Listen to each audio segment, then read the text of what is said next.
Magandang araw sa inyong lahat, mga tagapakinig. Gusto ko sanang ibahagi ang kwento na narinig ko mula sa ilang residente ng isang baryo sa Samar. Hindi lang isa o dalawa ang nagkwento nito sa akin.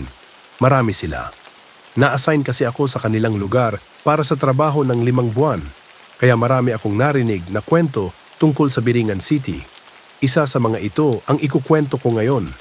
Nangyari ito noong dekada 70. May isang grupo ng mga tao, humigit kumulang 40, na nagrenta ng bus papuntang Samar. Ang ruta nila ay mula Manila hanggang Samar. Lahat ng pasahero ay magkakakilala maliban sa driver at konduktor. Sa simula, normal lang ang biyahe at nang makarating sila sa Samar, wala pa rin silang napansing kakaiba hanggang sa nadaanan nila ang isang lugar na tila maganda at may maluwag na kalsada na may 4 na linya. Hindi ito bahagi ng National Highway dahil parang pumasok sila sa isang diversion road. Hindi na ito pinansin ng driver at konduktor dahil may mga ganitong kalsada na rin silang nadadaanan.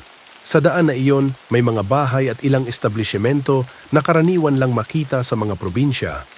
Sa gitna ng mahabang daan, may isang bus stop na may kainan at maluwag na parking area. Pareho sa mga nakikita natin kapag bumabiyahe. Dito bumaba ang mga pasahero at naghiwa-hiwalay sila. Umalis sila ng Manila bandang alas 9 ng umaga at nakarating sila sa bus stop na iyon ng mga alas 4 ng madaling araw. Dahil sa pagod, nagdesisyon ang driver at konduktor na magpahinga muna at umalis na lang pabalik ng Manila bandang alas 10 ng umaga. Natulog sila sa bus, kampante dahil may mga tao naman sa paligid. Pero nang magising sila, nagulat sila dahil tila nasa ibang lugar na sila. Wala na ang bus stop, kainan, at mga establishmento. Ang nakikita na lang nila ay puro puno, talahib, at ilang tao sa labas ng bus na tila nagtataka rin sa kanila.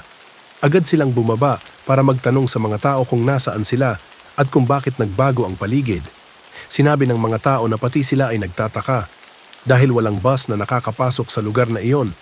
Tricycle lang ang kasya sa daan papunta sa isang baryo mula sa National Highway. Paglingon ng driver at konduktor, nakita nila na makipot nga ang daan at hindi kasya ang bus. Napansin din nila na nakalubog ang ilang gulong ng bus sa putik at ang dating mahabang daan ay wala na. Kitang-kita na nila ang National Highway mula sa kanilang kinaroroonan. Kinilabutan sila at ibinahagi ang kanilang karanasan sa mga tao. Sabi ng mga tao, posibleng mga taga Biringan City ang naihatid nila at ang dinaanan nilang diversion road ay isang portal papunta roon.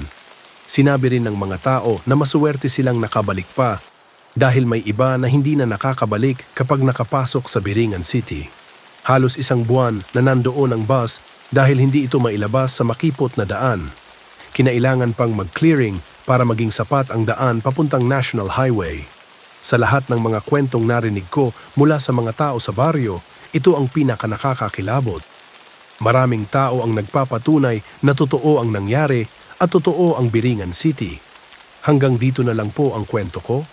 Maraming salamat.